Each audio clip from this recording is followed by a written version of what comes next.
hungry. I feel great. It's a wonderful, it's a really wonderful thing to do. So I call it the trilogy. Okay, so we have this in here, so now we're going to add our culture. And it's pretty much dissolved. You want to make sure it's all dissolved so you don't lose it. And you're just going to throw that in there. And then you're going to fill it up with water. And you want to make sure the vegetables are under the water. If they don't stay, they're going to float up above the water and bubble. And if they do, just open the jar and push them down. A lot of people will want to put weights on them and things like that. I never do, because the good bacteria in this are usually so strong that it preserves them. But you want to close the lid on it. This one has an airlock, which you don't have to use. If you have a canning jar, you don't need that. And that needs to be filled with water, which I haven't done. Here, let me put some water in it so I show you. And then you're going to let this sit on your counter for 3 days. And in 3 days, it's ready to eat or go into the fridge. Your recipe goes for filtered water. Does it? You can use, if you don't have it, you can use tap. I have used it. It's best to use filter. It is always best, but it doesn't mean it's not going to make your vegetables turn out bad. The secret to really good cultured vegetables is to make sure the vegetables are fresh. Every once in a while, people will write me, or this has happened to me, where you'll get a layer of what they think it's mold. It's white. It's not. It's a yeast. It's known to fermentation. And what it means is the vegetables are old, or they came up above the water. It's harmless. You scrape it off. You just don't want to leave it in there because it'll make the vegetables taste bad. But it's called comma yeast is what it's called, and it actually is something that will make the flavor taste bad in your vegetables, and it will grow and multiply. So just scrape it off, and it's fine. But if your vegetables are fresh, use a culture package and try to keep it below the water. Even, I don't have a problem with it. So, yes? Why do you leave an airspace? Because these are going to grow. These are going to go up by 2 inches at least. I've been making these for 12 years, and you guys, I constantly overflow them on my counter, and you would think I would know better. I do it every time. It drives me crazy, especially with cabbage. It's going to come up and bubble and grow, and you're going to see, I don't know, see this? I don't know, can you guys see this? See the layer of juice at the bottom here? I don't know if you can see. Can you see that? That's fermentation. It pushed it up and is growing. And see, they're kind of floating above the top. This is what it looks like when it's done. This is what it looks like before you ferment it. But they grow, and especially cabbage. See, look how high this is. I overflowed that. I leave it in my sink now. I got at least a little smart, but and I've done it for so long. I think there's going to be room, and I think, I can put a little bit more in there because I'm trying to get it all in the jar. I do it every time.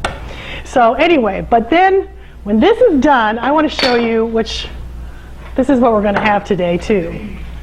I want to show you this wonderful bean dip that we're going to have upstairs. One thing. Yes. Going through this, so you're doing this.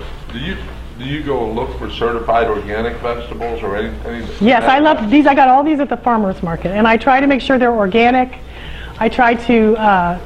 Organic is better, but I have made them without organic when I didn't have them, and they're still fine. But organic farmers, all of these are from the farmers market, and they taste 1,000 times better. And I like to support the local companies. I think that's important, and I think it tastes better. I think they're better for you. So I need my other. Who's got the other paper? I have the same paper. Does anybody have the? I have to look at my own. Well, you know what? I'll probably figure it out. Just tell me what's in it. I'll make it, and you just tell me. It's a cup of this, right? A cup of the pico. You guys are going to love this. It's so good. 2 cups of corn. 2 cups of corn. Okay, this is corn off the cob. Thank you. I had my husband take it off the cob this morning because he loves me. So he got all this, he had to shuck it and everything. I was like, well, let me shuck the corn. So this is 2 cups of corn. Yes, it's just right off the cob. Right off the cob. Where do you get your organic corn on the cob? This I got at the farmer's market. So you have to ask the farmers. Yes. But that's more important than. And what is the next ingredient? What have I got? Cup and a half of pinto beans. And I like sprouted and soaked pinto beans. You don't have to do that, but when you sprout or soak things like pinto beans or nuts or seeds, you unlock nutrients in them. And the nutrients skyrocket because they have inhibitors, enzyme inhibitors and phthalates in them.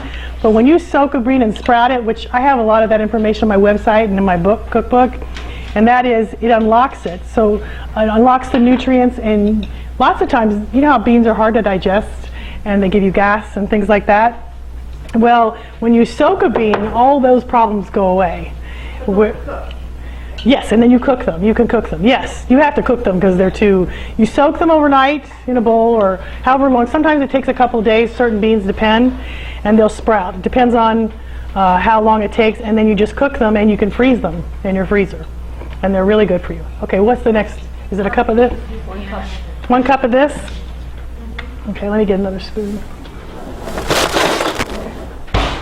And see, the more spicy you want it, the more juice you can add or the more jalapenos. I like it spicy, but I can smell the ocean from my home in Missouri when I put too many jalapenos in it. So it can get pretty strong because these jalapenos, they do a punch. And then I like to add some Celtic sea salt. Is that the next ingredient? This is something, my husband took this to the lake this weekend. We have a boat down at Lake of the Ozarks that we spend our weekend. It doesn't say salt? Okay, well you're supposed to add salt. It really doesn't say that? Oh, Lord. Yeah, so it has, yeah. Pinto beans, we'll add salt because it just gives it more flavor. And then, this is a wonderful thing too, as I like to add these carrots if you want. You don't have to, but I like the jalapenos in them. They give it a lot of flavor. They have a lot more flavor than just, or even just the juice. Half the time I'll just put a little bit of the juice in here because it's so, I got a juniper berry, but it's so strong, it gives it that wow. And you can add extra tomatoes to this, which I like to add too if you want, because I think it makes it pretty. We'll add some of this. Let's add some of this so it won't go to waste. Yeah, see, I'm creating a new dish already. But it's good. The first time I made this, I just sat there with a spoon and ate it. This is what happens at my house sometimes though. I'll make something and then I walk around the house and follow my husband around and try to get him to taste it. So he's tasted, I make him taste everything in the book because I figure if he likes it, I've done good because he's pretty picky. So, and there you have a probiotic, really probiotic dish. You can serve it at picnics and you're spreading good bacteria all over the Kansas City area and nobody knows it. So, I mean, this is like, nobody has a clue why they're getting cleaned out the next day. Yeah? Yes. Can you see? I need one of those cameras. And I actually, if I were to look, I would add more tomatoes to this because I love the tomatoes at this time of year. And we're going to serve this upstairs. It's so fun. So I have one more dish too that is on here that's called the bruschetta. And basically all this is, which is right here, see this right here? It's so good. We're going to serve it upstairs because she's got focaccia bread. And I think there was a couple of people who were wanting gluten-free stuff, and we have that. Who is that? Yes, I have some gluten-free things up there too. But this is basically a topping for bruschetta, and all it is tomatoes, garlic, basil, pepper, and you just stick it in a jar, let it ferment for a couple of days, and then scoop it out. I eat it by the spoonful. It's really good. I have it all the time. Just scoop it out and just eat it, just because it tastes good. Because it's summertime tomatoes. Don't you crave them? Don't you just miss them? It's just great. I've even made a sandwich with that, with a little bit of cheese on it, and just put that all over a piece of toasted bread for lunch, and it's great. Do you have to acclimate yourself to cultured vegetables? Yes. You have to acclimate yourself to any kind of cultured food.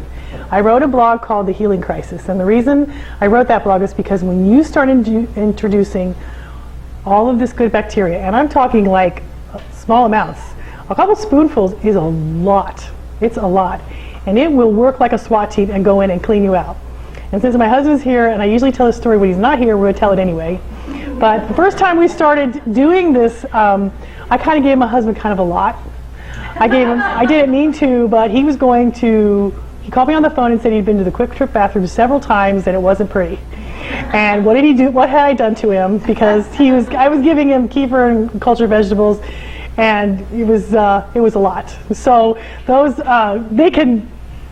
they clean you out, and I tell you what, it's really amazing thing to actually watch and understand, is that your body's supposed to regulate itself, right? But when you have pathogens and debris and things like that in there, there's really no way to clean that out. But bacteria can do that for you. That's what its job is.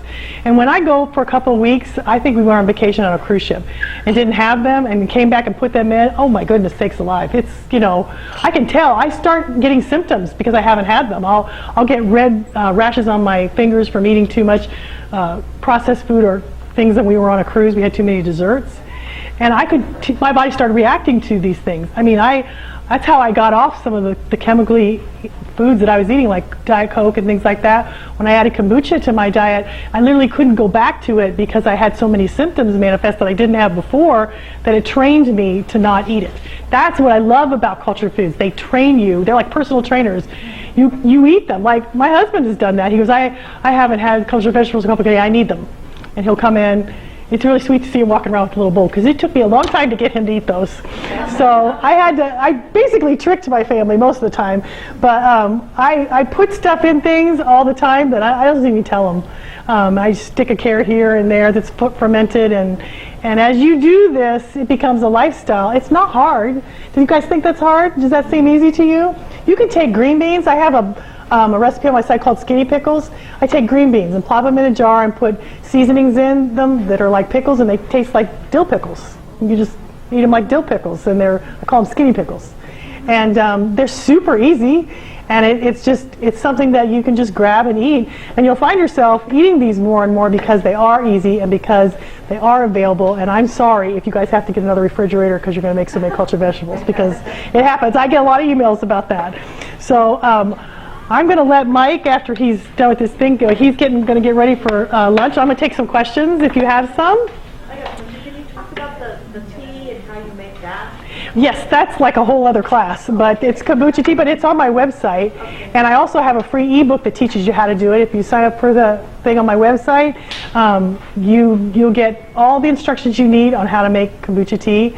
I also have a membership site called Being a Biotic Pro, and I have like 40 plus videos on there of me making everything you can imagine. All the trilogy stuff is on there. I've got class with Mike here we had a dinner. It was so fun. I have the 12 Days of Kefir. You've got 12 dishes that you could make, do kefir around Christmas time, but I make them all year long. I also have one I filmed on my boat at Lake of the Ozarks. That was so fun. I show you how to eat cultured foods on the run. There's all kinds of things. There's all kinds of instructions. And the thing I've noticed the most is actually seeing somebody do it seems to be the key. It's very intimidating to people. They feel very overwhelmed by it. But it really is very, very simple, and that's why I made the membership site, was to help people to be able to see that. I have a new book coming out in October, and I am so excited. It just went to print October 14th, and you guys will be the first to know this. Of course, we're taping this, so I'm getting ready to tell everybody, but there's a bunch of free gifts that I'm going to be offering, some classes and some how to heal your digestion and allergy class, and we're giving away free recipe cards if you buy the book, so I'm really excited about that. And also I have the DVD for sale, and I have cultures for sale, and I did bring like 8 or 9 kefir cultures if anybody is interested in buying those too. You have a few kombucha too? So, and if you're interested, I'm going to be doing more classes on all of these foods all over. I just try to split it up. When I give it to people all at once, it overwhelms them because it's a lot. I learned this over a period of time. It's not hard, it's just new. So I like to slow it down for people. But in the meantime, we can buy kombucha at Whole Foods. You can buy kombucha at Whole Foods, yes. Yes, the kefir at the store, however, is not as strong. It's not as strong. It's only 10 good bacteria. The homemade is over 50. And you'll be able to tell the difference, yes. Did you take a lot of supplements before you started to yes. and did that change? No.